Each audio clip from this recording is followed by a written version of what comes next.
Hey, it's Jeremy from Jeremy.net. Apologies for the shaky camera. My setup has been modified lately and it's not quite adjusting the way I would like. Anyway, I am a comic book artist, writer, self publisher, and I share my creative process here live with you guys online. If you would like to support this channel, get additional behind the scenes blog posts, additional Patreon exclusive videos, you can support this channel and get extra content at patreon.com/GERIMI. If you'd like to read some of my comic books, you can go to news.jeremy.net. You can read them free there. And if you'd like to purchase physical copies of my comics, you can go to amazon.jeremy.net. That will forward you to my Amazon author page where you can buy my comics. So, first off, I have to tell you that this episode is actually going to be kind of short. I may see if I can possibly reschedule and do a longer, like normal length episode later this evening, but I've got kind of a family emergency that came out of nowhere. So I figured I would just get on here. Since I missed last week, I didn't want to cancel immediately again, but I figured I'd just get on here, show you what I've been working on, see if there's any quick questions that I can answer, and then I'm going to have to bail and try and get back on here with you guys later tonight. Sorry about that. So, what I am working on right now, and this is driving me crazy because my phone seems to be making this weird creep where it's not... the camera keeps sliding down from its holder, and I am not sure why. Anyway, what I am working on is, oh, maybe it's at that end.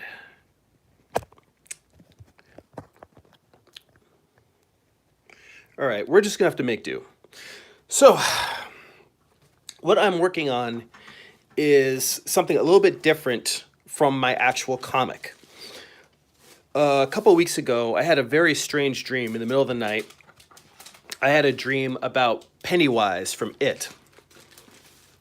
And when I woke up from that dream, my cat was laying on my stomach, and I kind of looked over at her, and I just, for a weird moment, I just imagined my cat as Pennywise.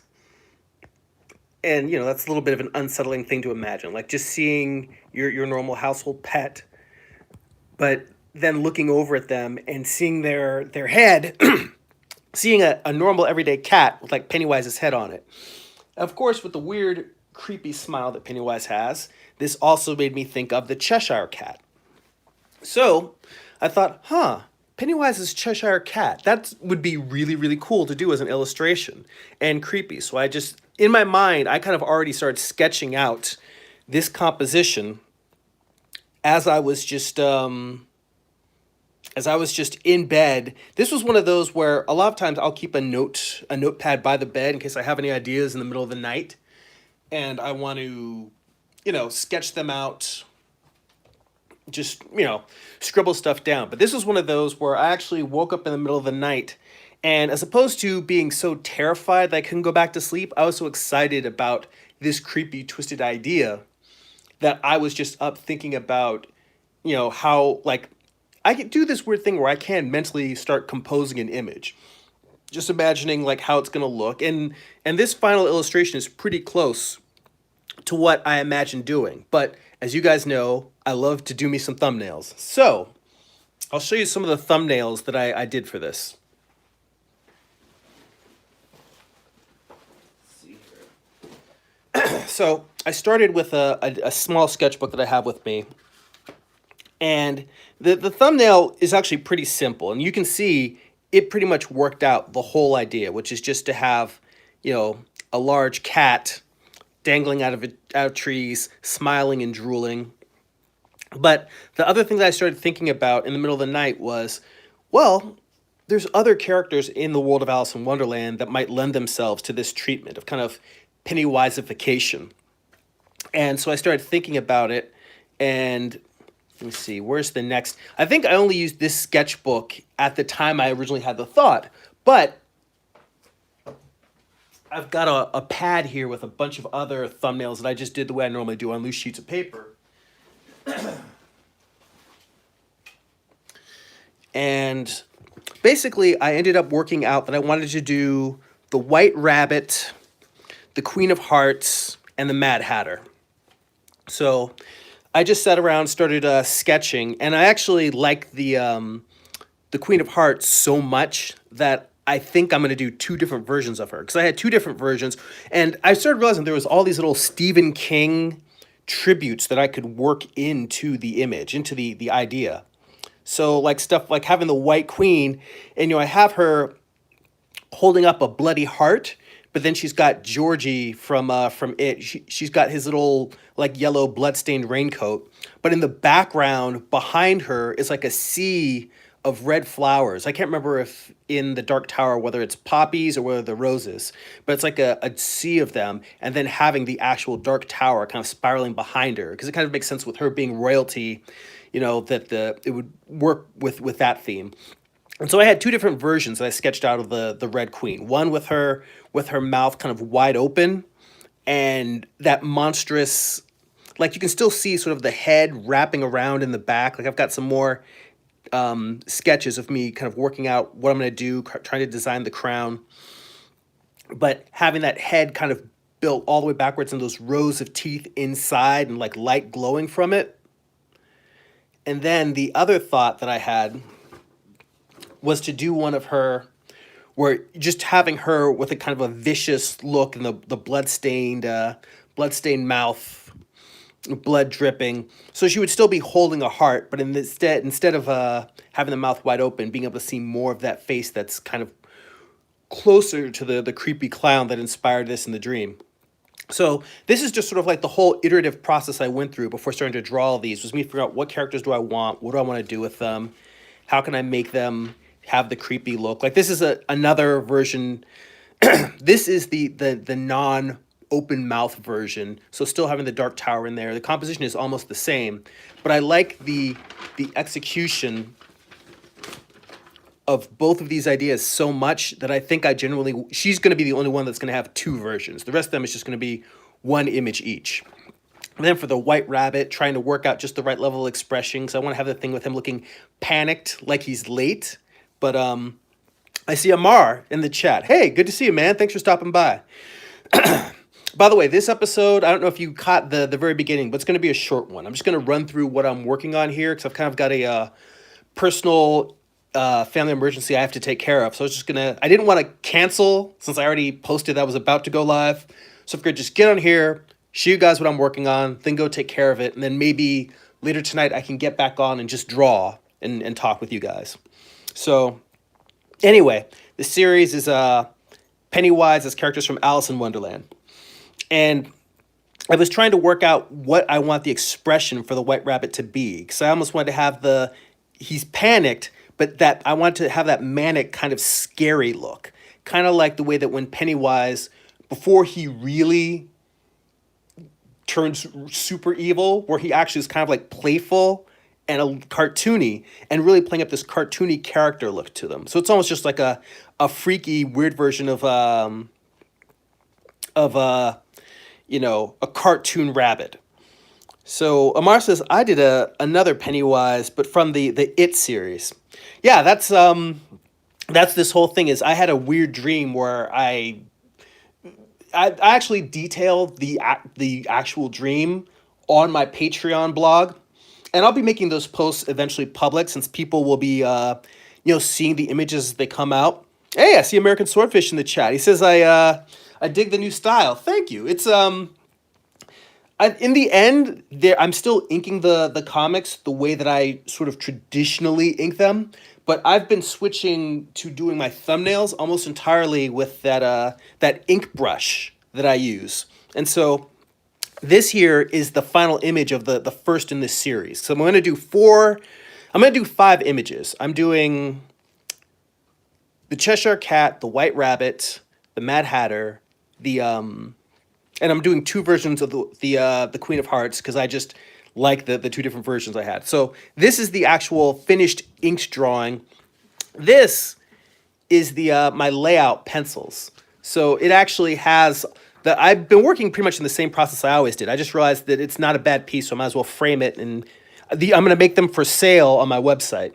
So I did the way I normally do, where I do my drawing on vellum in red, and then on the reverse side, I do corrections. And so the corrected version I finished. This is what I converted to blue line and printed onto the my 11 by 14-inch board to ink.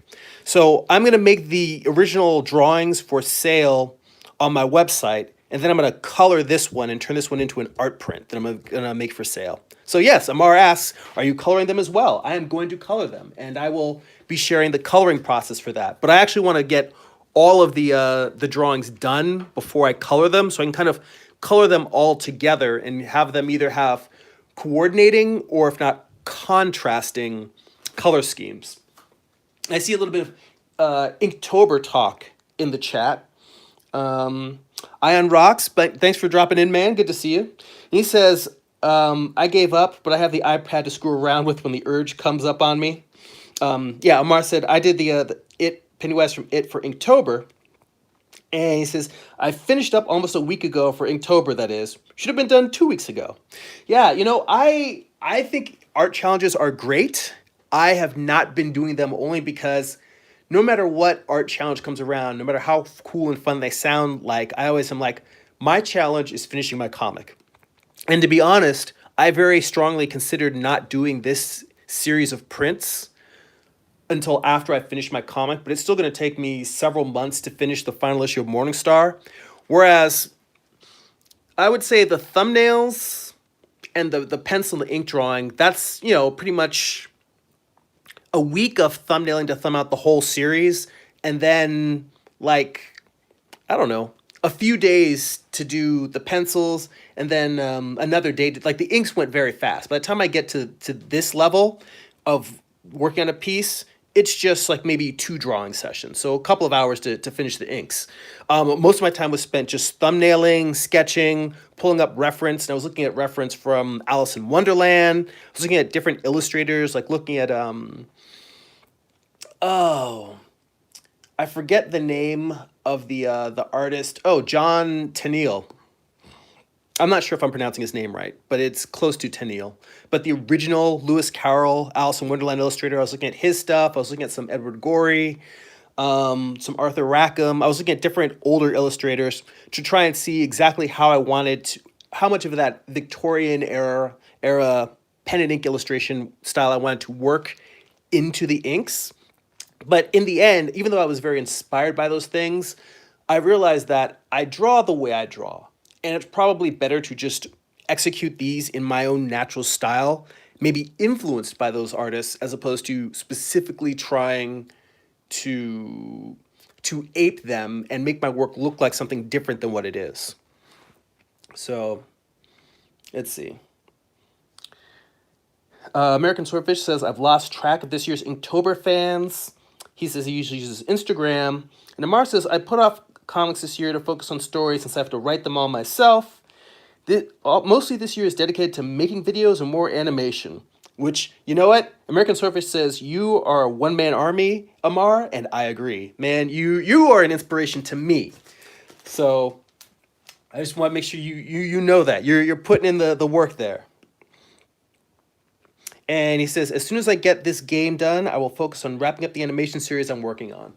Yeah, it was really hard for me to, anytime I put anything in front of working on the comic, I'm kind of, and Amar said thanks, and it's like, you're very welcome, you deserve it.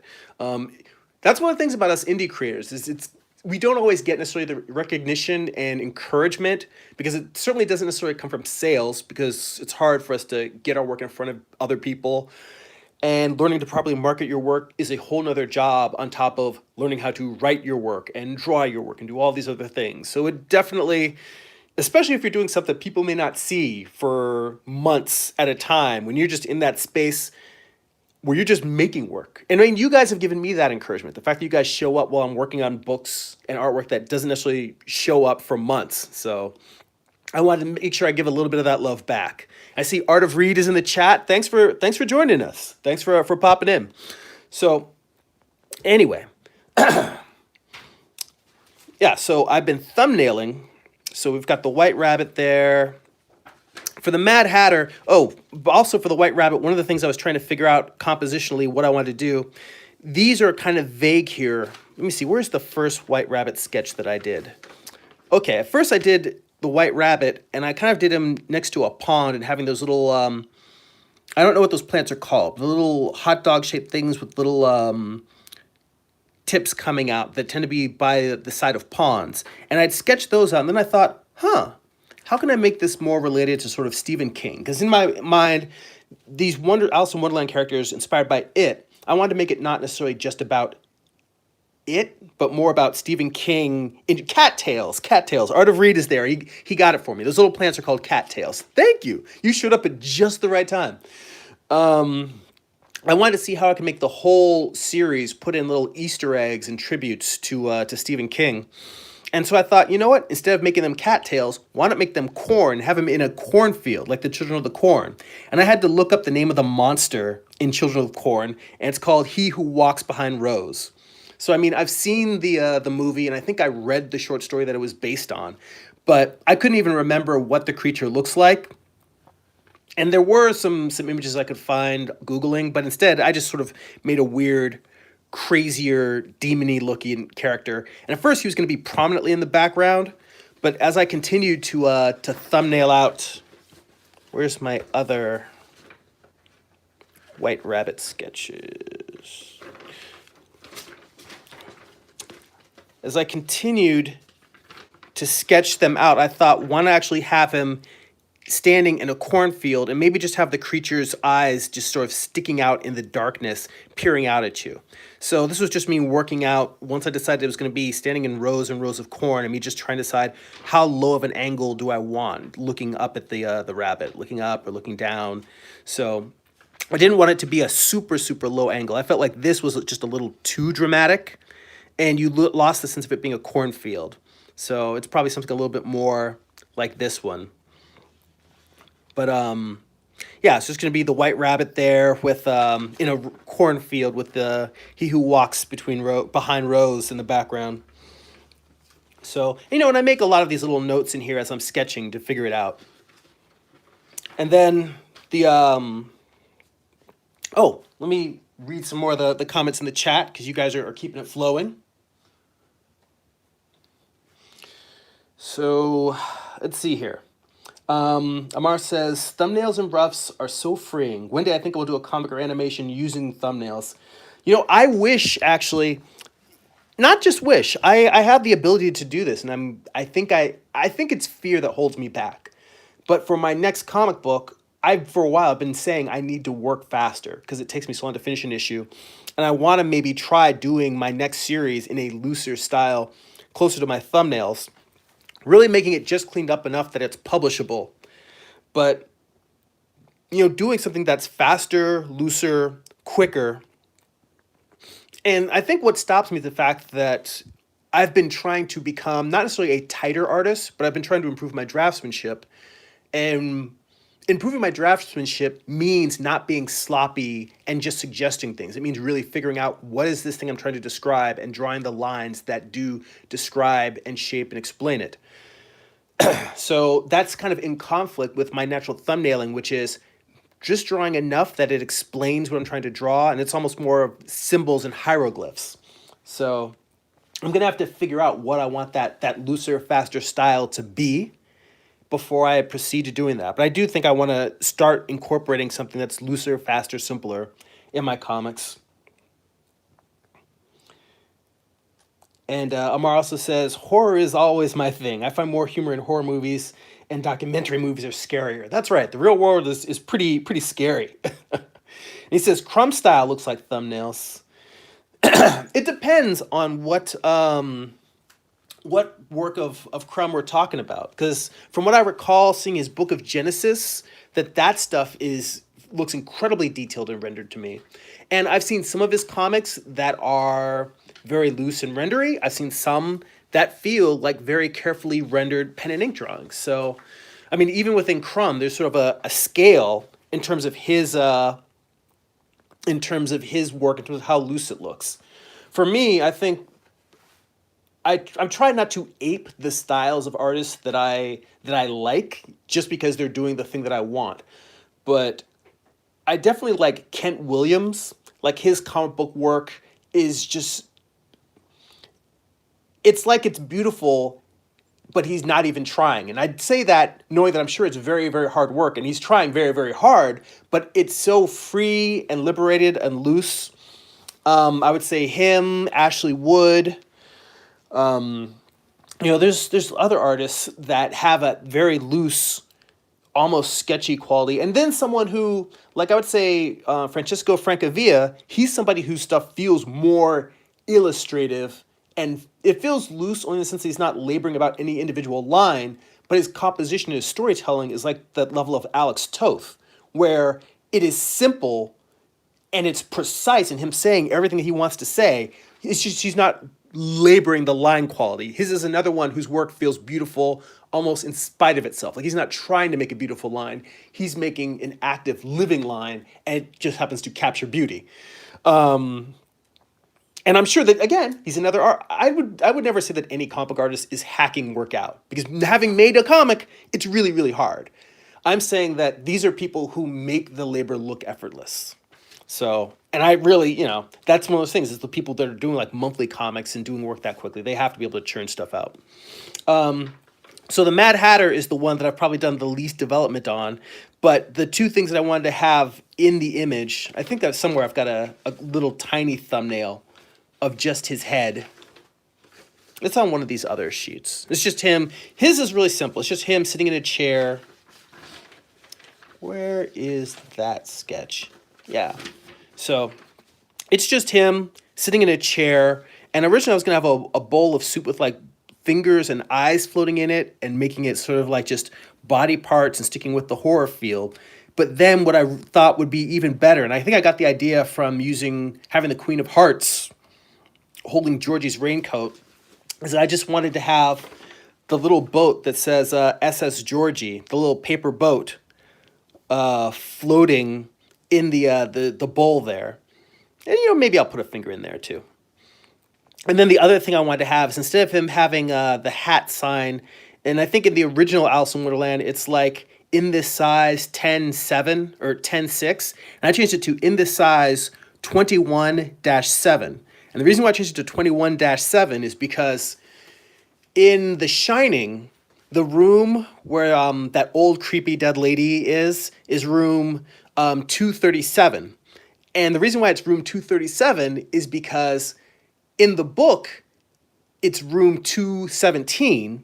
However, the people that actually ran the hotel where The Shining was shot, the hotel that stood in for the Overlook Hotel, they figured that if this appeared in a famous movie and it had all these horrible things happen in this room, no one would ever stay in room 217. So they said, can you change it to a room number that we don't have? So there is no room 237.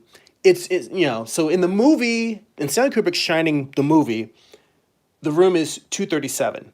In the book, it's room 217. So I decided to actually make it based more on the book. So in his hat, it's 21/7 as the hat size. So it's kind of an elaborate, subtle thing that I want to put in as an homage to Stephen King's work. Because, that's kind of like, I'm kind of Stephen Kingifying all of these pieces. So, yeah. So what you're seeing here is the first finished piece out of all of these sets of thumbnails that I've done. And there's going to be 5 pieces all together. I'm going to put, these two are already done, so I'm probably going to put them up for sale on my website. And when I do, I'll put a link in the comments for this video. I'll probably try to get it up there this week. But Amar also asked, is this part of a book? And it's like, no, these are just 5 individual images that I was really so excited about doing that I said, let me put the comic book on pause and just do these. Because I've been doing so much prep work, and I'm still, have a ways to go on Morningstar before getting to the inking, because I'm just starting my layouts now. Like, it's all thumbnailed out, but I have to do all of this, basically my rough pencils. And I really wanted to, I just felt like doing this short, simple project. Sometimes you get grabbed by an idea grabs you, and you want to jump on that energy. I just put this on the long list of other art projects I want to do, and it would take, it would just take a backseat like everything else does. But at this point, that list of things, ideas for art series that I want to do, art books, new comics, standalone illustrations, that list is limitless. There's so many things I'm never going to get a chance to do before I die. I thought, this is really short. It's 5 images. Thumbnail them, pencil them, ink drawings, and then color them. So that's all this is going to be. Maybe I will publish a short book, maybe something that's like 48 pages that has like, no, 48 pages is too long. I might even make something that's like the size of one comic book, like a 24-page booklet, like a portfolio that has the finished inks, the 2 different versions of the pencils, the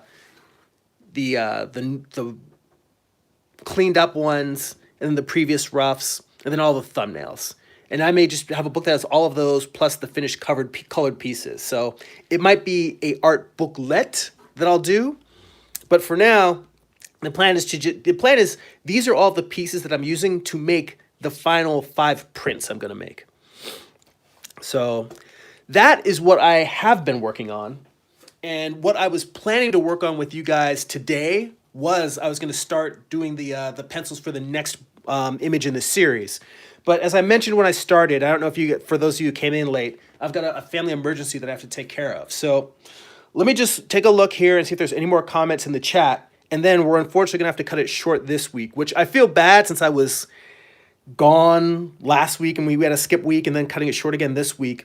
If I am able to, I'm not promising it, but if I can get on later tonight and just draw for an hour, I will, and just get on and share with you guys. But before I bounce, let me take a quick look at the last couple of comments in the chat and see if there's anything else that we want to address before we wrap it up here. So Amar says, I love hanging out with you, dude, my friend spits out names just like you do. It's always nice to have friends that you can hang with that have that well-rounded knowledge of illustration history, art history, comics history, and can call on different references and styles. I mean, I don't feel like I'm anywhere near as well-versed in illustration and art and comics history as I should be for being a creator. Every day is still an education for me. So, and talking with you guys is an education for me because you guys will mention artists that I'm all, oh wait, I haven't checked that person out, or I really should do a deep dive on this creator. So it's these live streams are as educational and inspirational for me as I hope that they are for you guys. So let me see. Amar says I like how Stephen King intertwines his universe like a comic book, which Stephen King is one of my inspirations in terms of writing. I've probably read maybe a third of his books, which is still a lot because I think he has like 66 books and I'm not sure how many short stories. And I've probably read like maybe 20 of his novels and then like another 10 collections of short stories, which is still a lot.